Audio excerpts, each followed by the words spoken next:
स्वागत है आपका द नेक्स्ट एग्जाम पर। आज है 30 सितंबर 2023 और आज जितने भी करंट अफेयर्स के प्रश्न बन सकते हैं उन सभी प्रश्नों को हम इस वीडियो में डिस्कस करेंगे और उनसे संबंधित जितनी भी जानकारी होगी हम उसको भी डिस्कस करेंगे। तो आप वीडियो को बिना स्किप किए शुरू से अंत तक देखिएगा। चलिए शुरू करते हैं। आज का पहला प्रश्न है हमारा, हाल ही में T20 इंटरनेशनल क्रिकेट में सर्वोच्च स्कोर किसने बनाया है? Option A Bharat, option B Nepal, option C Bangladesh, option D Pakistan. तो T20 इंटरनेशनल क्रिकेट में सर्वोच्च स्कोर जो बनाया है वह नेपाल ने बनाया है, यानी कि ऑप्शन बी।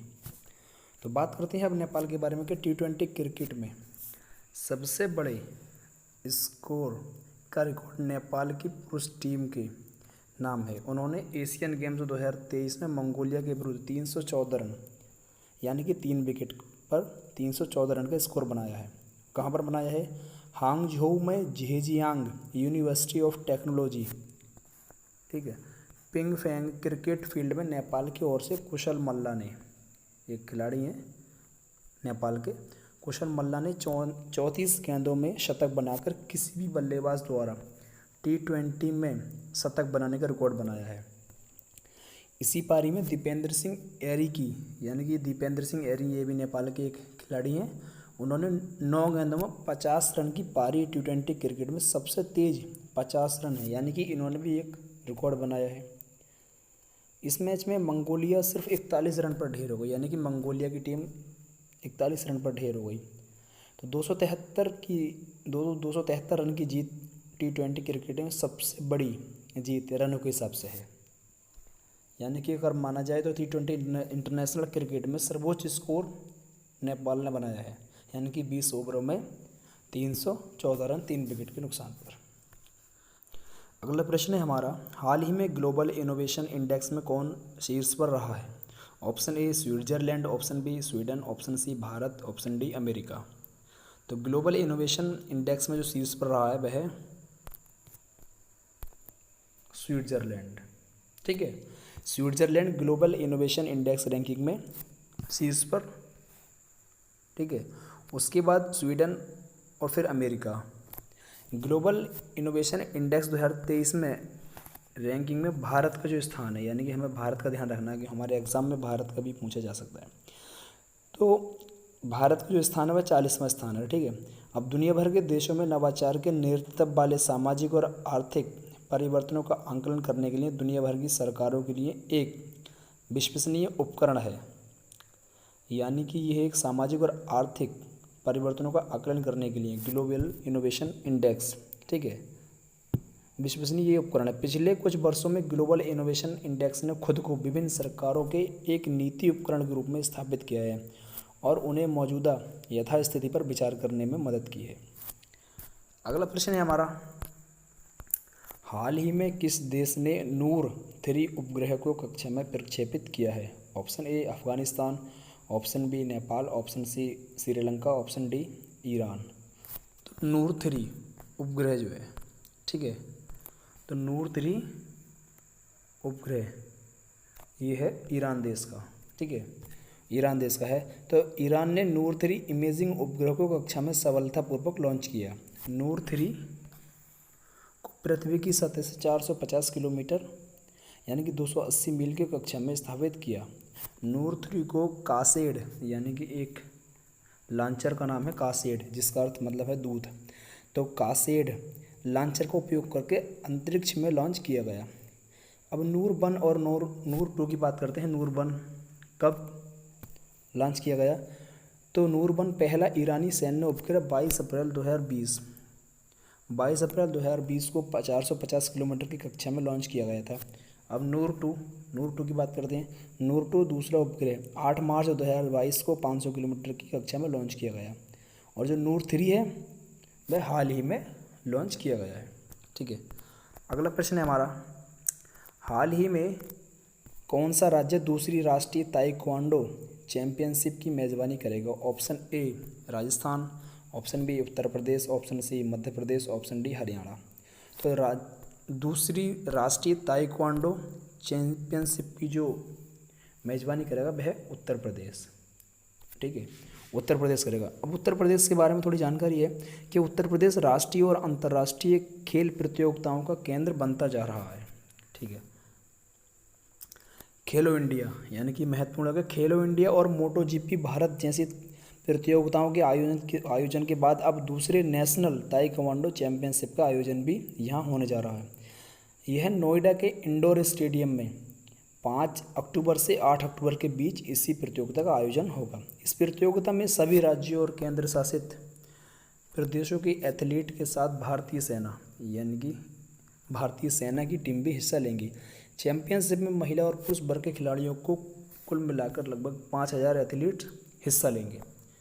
ठीक है। अगला प्रश्न है हमारा, भारत की हरित क्रांति के जनक MS स्वामीनाथन को रेमन मैग्सेसे पुरस्कार कब मिला था? Option A 1999, option B 1987, option C 1980, option D 1971। तो जो हरित क्रांति के जनक माने जाते हैं, ठीक है, हरित क्रांति के जनक माने जाते हैं MS स्वामीनाथन को, जो रेमन मैग्सेसे अवार्ड मिला था वह 1971 में। अब रेमन मैग्सेसे का पूरा नाम क्या है, ये कौन थे, इनके बारे में जानकारी प्राप्त करते हैं।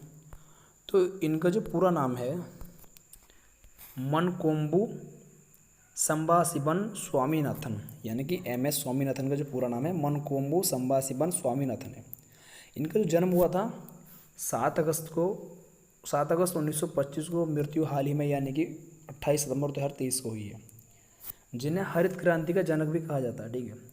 अब जो इन्हें सम्मान और जो पुरस्कार मिले उनके बारे में जानकारी प्राप्त करते हैं। 1971 में सामुदायिक नेतृत्व के लिए रेमन मैग्सेसे पुरस्कार मिला इन्हें। ठीक है।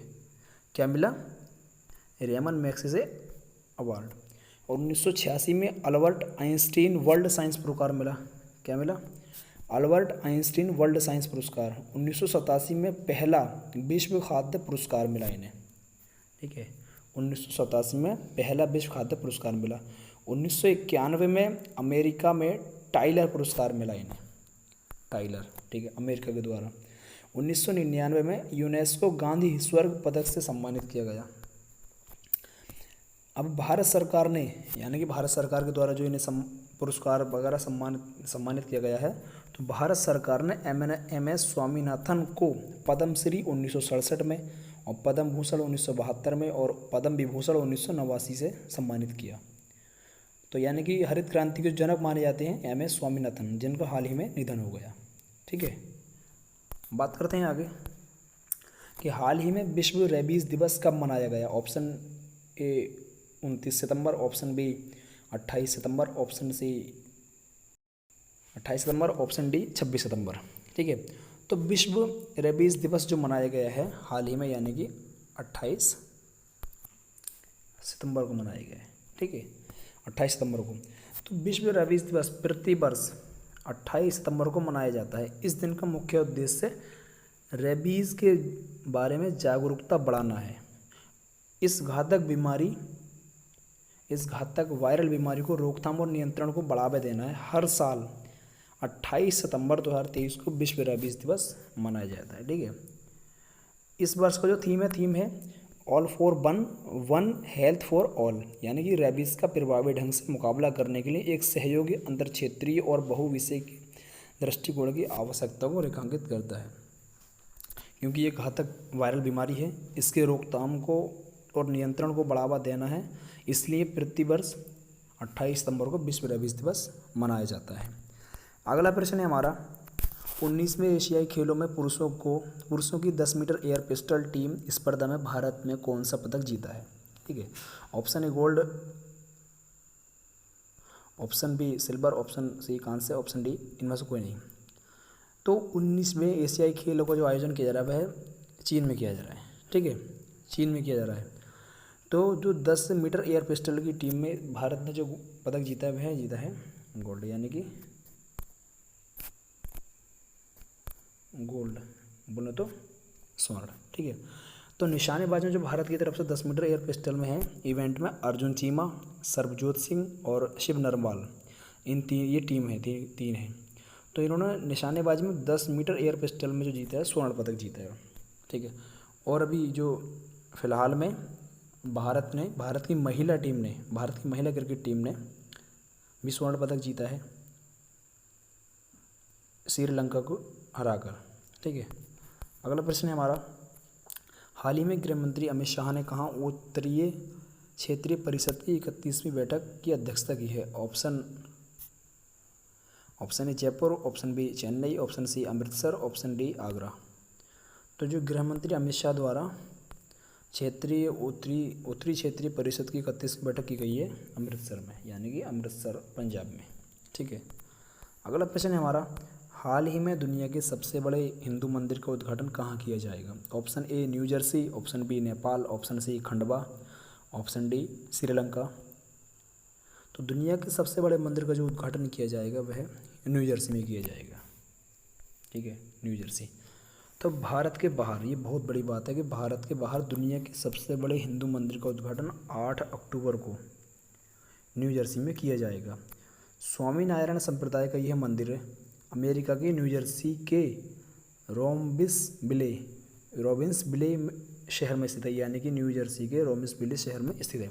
मंदिर का निर्माण जो किया है बोचासनबासी अक्षर पुरुषोत्तम स्वामीनारायण संस्था ने किया है, यानी कि एक संस्था है कि बोचासनबासी अक्षर पुरुषोत्तम स्वामीनारायण संस्था, ठीक है, इसका निर्माण किया है। अगला प्रश्न है हमारा, हाल ही में ऑस्कर 2023 के लिए नामांकित की ऑफिशियल एंट्री के रूप में किस फिल्म को नामित किया गया है? Option A Jawan, option B Gadar, option C everyone is a hero 2018 और ऑप्शन डी इनमें से कोई नहीं। तो जो भारत की ऑफिशियल एंट्री के रूप में जो फिल्म को नामित किया गया है ऑस्कर के लिए, ठीक है,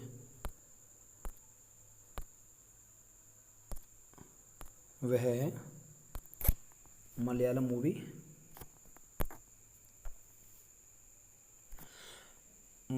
है। ठीक है, तो film federation of India FFI, film federation of India ने केरल बाढ़ पर आधारित, यानी कि केरल में कभी बाढ़ थी तो केरल बाढ़ पर आधारित Malayalam film 2018 everyone is hero, तो 2018 एवरीवन इज़ अ हीरो को 2024 में अकादमी पुरस्कार ऑस्कर के लिए भारत की ऑफिशियल एंट्री ग्रुप में नामांकित किया है।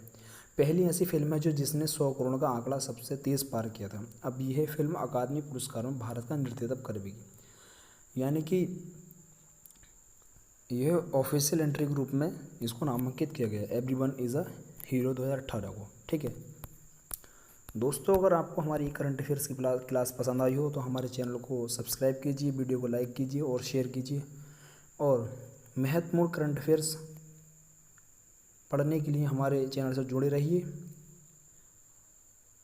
मिलते हैं अगली क्लास में।